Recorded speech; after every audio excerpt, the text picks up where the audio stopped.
A inclinação da carne é inimiga de Deus, por Charles Spurgeon. Para nós, na verdade, as coisas dificilmente se podem comparar, pois estamos profundamente interessados em uma destruição, mas não na outra. A queda de Adão é nossa queda. Caímos nele e com ele. Sofremos da mesma maneira. Lamentamos a ruína de nossa própria casa. Deploramos a destruição de nossa própria cidade, quando nos detemos para captar estas palavras escritas de forma tão clara que não podem ser mal interpretadas. A inclinação da carne. Esses mesmos desígnios que uma vez foram santos e que passaram a ser carnais, são inimizades contra Deus. A mente não regenerada, os antigos tradutores colocavam a passagem assim: a mente posta na carne é inimiga de Deus. Ou seja, a mente não regenerada, essa alma que herdamos de nossos pais, essa natureza pecaminosa que nasceu em nós quando nossos corpos foram formados por Deus. A mente não regenerada, os desejos, as paixões da alma, isto é o que separou de Deus e se converteu em seu inimigo. Tomamos nota da universalidade deste mal. Quão vasta é esta afirmação! Não é uma mente carnal singular ou uma certa classe de características, senão os desígnios da carne. É uma afirmação sem restrições que inclui a cada indivíduo. Qualquer mente que possa apropriadamente ser chamada carnal, se não for espiritualizada pelo Espírito Santo de Deus, é inimizade contra Deus. Observem então, em primeiro lugar, a universalidade disto relativa a todas as pessoas. Toda mente carnal no mundo está inimizada com Deus. Isto não inclui nem sequer os bebês que se alimentam no peito da mãe. Nós os chamamos de inocentes e, na realidade, são inocentes de transgressões reais. Mas, como diz o poeta, no peito mais terno jaz uma pedra. Na mente carnal de um bebê, a inimizade contra Deus não está desenvolvida, mas está ali. Alguns afirmam que as crianças aprendem a pecar por imitação, mas não. Pegue uma criança, coloque as influências mais piedosas, se assegurem que o próprio ar que respira seja purificado pela piedade, que saboreie santidade, que somente escute a voz da oração e do louvor, que seus ouvidos se mantenham afinados pelas notas do hino sagrado. E apesar de tudo isso, essa criança pode ainda se converter em um dos mais depravados transgressores, e ainda que na aparência esteja pronta em direção ao caminho do céu, descerá diretamente ao abismo se não é guiada pela graça divina. Oh, quão certo é que alguns que tiveram os melhores pais tenham se convertido nos piores filhos, que muitos que foram treinados sob a égide sagrada em meio às mais favoráveis cenas de piedade se converteram, contudo, em libertinos e dissolutos. Assim, que não é por imitação, mas sim pela natureza que a criança é má. Concordemos que a criança é carnal, pois meu texto diz: a inclinação da carne é inimizade contra Deus. Escutei que um crocodilo recém-nascido, quando sai de sua casca, no mesmo instante se coloca em posição de ataque, abrindo sua mandíbula como se houvesse sido ensinado ou treinado. Sabemos que os jovens leão, quando são domados e domesticados, conservam a natureza selvagem de seus semelhantes da selva. E se os colocassem em liberdade, caçariam tão ferozmente como os outros. O mesmo acontece com a criança. Podemos amarrá-la com os verdes juncos da educação, podes fazer o que quiseres com ela, mas como não podes mudar seu coração, estes desígnios da carne estarão inimizados com Deus, e apesar do intelecto, do talento e de tudo o que possam dar-lhe que seja proveitoso, será da mesma natureza pecaminosa como qualquer outra criança, ainda que na aparência sua natureza não seja tão má, Pois a inclinação da carne é inimizade contra Deus. E se isto se aplica às crianças, igualmente inclui toda a classe de homens. Há alguns homens que nasceram neste mundo dotado de espíritos superiores, que caminham por todos os lados como gigantes envoltos em mantos de luz e glória. Refiro-me aos poetas, homens que se destacam como colossos, mais poderosos que nós, que aparentam haver descido das esferas celestiais. Outros há, de intelecto afiado, que, investigando os mistérios da ciência, descobrem coisas que estiveram ocultas desde a criação do mundo. Homens de tenaz investigação e de vasta erudição. E, contudo, de cada um destes, poetas, filósofos, metafísicos e grandes descobridores, se dirá: a inclinação da carne é inimizade contra Deus. Poderá treiná-lo, converter seu intelecto em algo quase angelical, fortalecer sua alma até que entenda o que constituiu enigmas para nós e os decifre com seus dedos num instante. Poderás fazê-lo tão poderoso que possa entender os segredos ferrenhos dos montes eternos e pulverizá-los com seu punho. Poderá dar-lhe um olho tão perspicaz que possa penetrar os mistérios das rochas e das montanhas. Poderás agregar-lhe uma alma tão poderosa que possa matar a gigantesca esfinge, que por muito tempo confundiu os sábios mais notáveis. Mas, mesmo que tenhas feito tudo isso, sua mente será depravada e seu coração carnal ainda estará em oposição a Deus. E ainda mais, podes levá-lo à casa de oração, podes expô-lo constantemente à pregação mais clara do mundo, onde escutará as doutrinas da graça em toda a sua pureza e pregação acompanhada de santa unção, mas se essa santa unção não descanse nele, tudo haverá sido em vão. Pode ser que a assista com toda regularidade, mas, igual a piedosa porta da capela que gira para dentro e para fora, ele seguirá sendo igual. Poderá ter uma religião superficial externa, mas sua mente carnal estará inimizada contra Deus. Agora, esta não é uma afirmação minha, é a declaração da palavra de Deus, e podem colocá-la de lado se não acreditam nela, mas não discutam comigo, já que é a mensagem do meu Senhor e é válida para cada um de vocês, homens, mulheres e crianças, e para mim também, que não somos regenerados e convertidos se não experimentamos uma mudança de coração. Nossa mente carnal está inimizada contra Deus. Além disso, tomem nota da universalidade disto em todo momento. A mente carnal está em todo momento inimizada com Deus. Alguém dirá: pode ser verdade que às vezes nos opomos a Deus, mas certamente nem sempre nos opomos. Há momentos, dirá alguém, quando sinto que me rebelo, algumas vezes minhas paixões me conduzem a desviar-me, mas certamente há outras ocasiões favoráveis quando realmente sou amigável com Deus e lhe ofereço verdadeira devoção. Às vezes estive, continua o impugnador, no cume da montanha, até que toda a minha alma se acendeu com a cena contemplada abaixo e meus lábios pronunciaram um hino de louvor. Estas são tuas gloriosas obras, Pai de bondade, Todo-Poderoso. Tua é esta estrutura universal, tão bela e maravilhosa, quão maravilhoso és tu. Sim, mas preste atenção. O que é verdade hoje não é falso amanhã.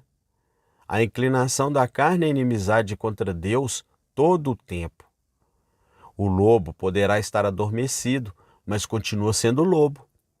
A serpente, com seus tons camaleônicos, pode dormitar no meio das flores e a criança pode acariciar seu dorso liso, mas continua sendo uma serpente.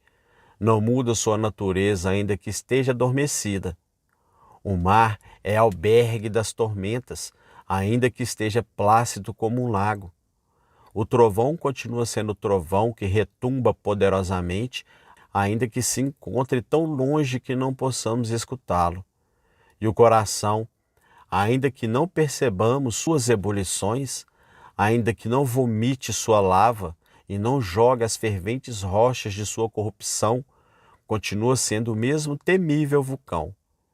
Em todo momento, a todas horas, a cada instante, digo isso segundo o que Deus diz. Se vocês são carnais, cada um de vocês é inimizado contra Deus. Temos outro pensamento relativo à universalidade deste enunciado. Todos os desígnios da carne são inimizade contra Deus. O texto diz: a inclinação da carne é inimizade contra Deus. Isto é, todo homem, cada parte dele, cada poder, cada paixão. Seguidamente se perguntam: que parte do homem foi afetada pela queda? Pensam que a queda somente foi sentida pelos sentimentos, mas que o intelecto permaneceu incólume. Eles argumentam isto sustentados na sabedoria do homem e os impressionantes descobrimentos que foram feitos, tais como a lei da gravidade, a máquina a vapor e as ciências. Agora, eu considero essas coisas como uma exposição insignificante de sabedoria, quando as comparamos com o que se descobrirá dentro de 100 anos, e diminutas quando comparados com o que se poderia descobrir caso o intelecto humano houvesse permanecido em sua condição original. Eu creio que a queda esmagou o homem completamente.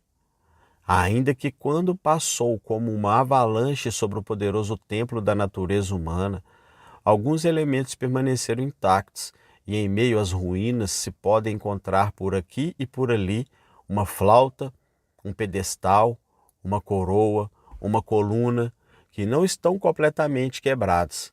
A estrutura inteira caiu e suas relíquias mais gloriosas são coisas caídas, fundidas no pó. O homem completo está estropiado. Olhe em nossa memória. Acaso não é verdade que a memória participa da queda? Eu posso recordar muito mais as coisas más que as coisas que têm cheiro de piedade. Se eu escuto uma canção lasciva, essa música do inferno ficará em meus ouvidos até que eu fique grisalho. Mas se escuto uma nota de santo louvor, aí me esqueço. Porque a memória aperta com mão de ferro as coisas más, mas sustém com dedos frágeis as coisas boas. A memória permite que o cedro glorioso dos bosques do Líbano flutue sobre a corrente do esquecimento, mas retém toda a imundície que chega flutuando da depravada cidade de Sodoma.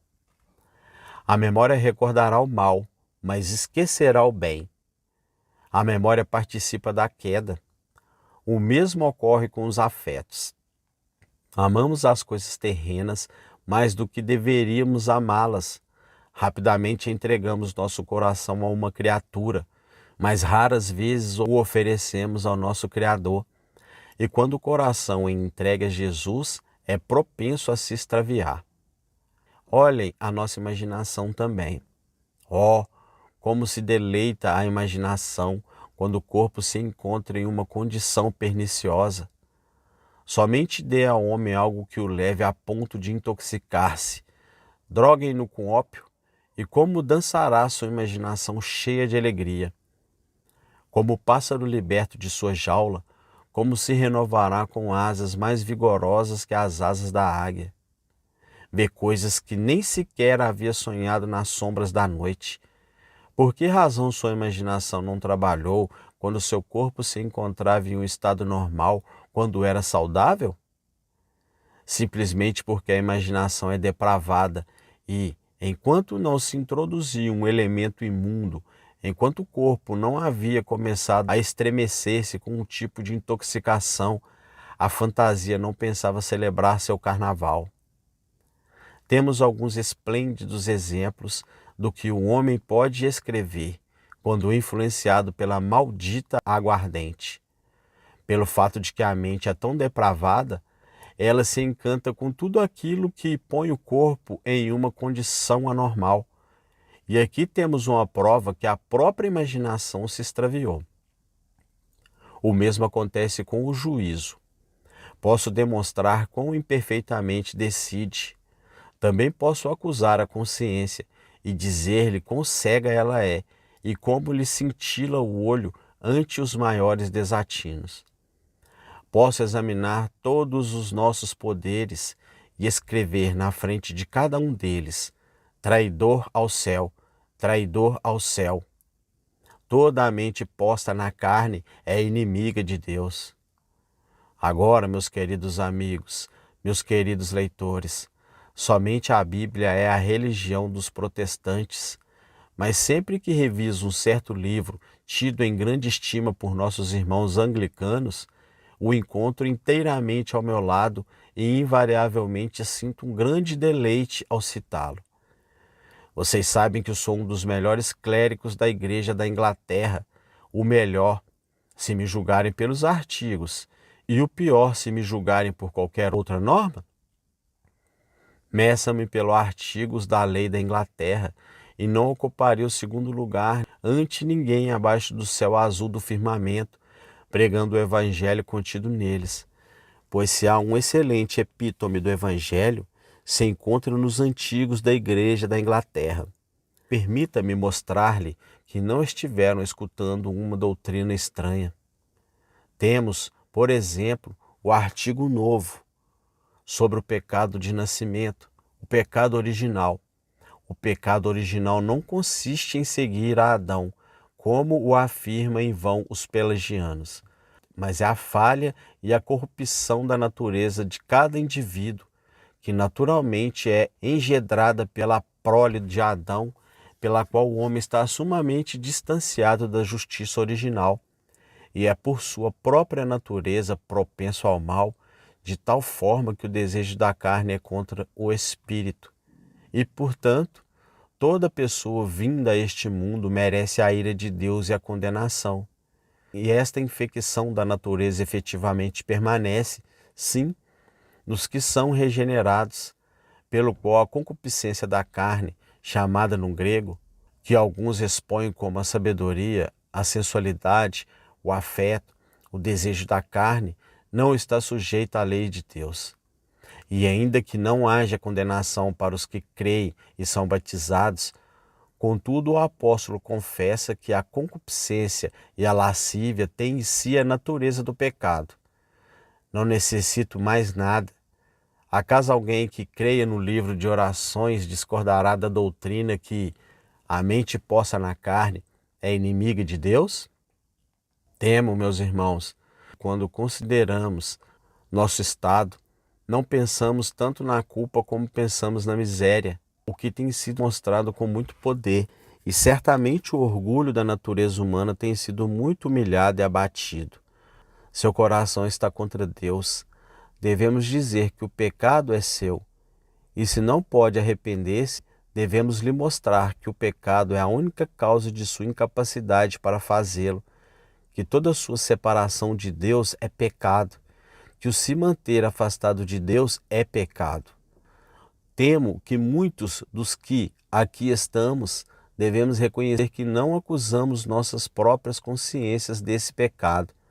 Sim, dizemos, estamos cheios de corrupção. Oh, sim, mas ficamos muito tranquilos. Meus irmãos, não deveríamos fazer isso.